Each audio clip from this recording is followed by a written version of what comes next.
খুনিদের দৃশ্যমান বিচার ও প্রয়োজনীয় সংস্কার ছাড়া জনগণ কোনো নির্বাচন মেনে নেবে না বলে মন্তব্য করেছেন জামায়াতে ইসলামের আমির ডাক্তার শফিকুর রহমান। সকালে লালমনিরহাটের কালেক্টরেট মাঠে এক জনসভায় তিনি কথা বলেন। কালো টাকা ও পেশি শক্তির প্রভাবমুক্ত নির্বাচন নিশ্চিতে লেভেল প্লেইং ফিল্ড তৈরির আহ্বান জানান তিনি।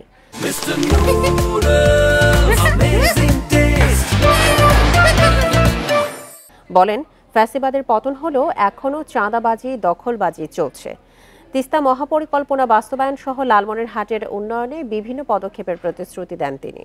এসব বাস্তবায়নে জামায়াত ইসলামের ক্ষমতায় আসা প্রয়োজন বলেও জানান তিনি। এ সময় ভারতের সাথে সম্প্রীতি, শ্রদ্ধা ও সমতার ভিত্তিতে প্রতিবেশী হিসেবে অবস্থানের আহ্বান জানান জামায়াতের আমির। এদিকে 18 বছর পর জেলায় জামায়াতের সমাবেশ ঘিরে কর্মী সমর্থকদের মধ্যে দেখা যায় ব্যাপক উৎসাহ উদ্দীপনা।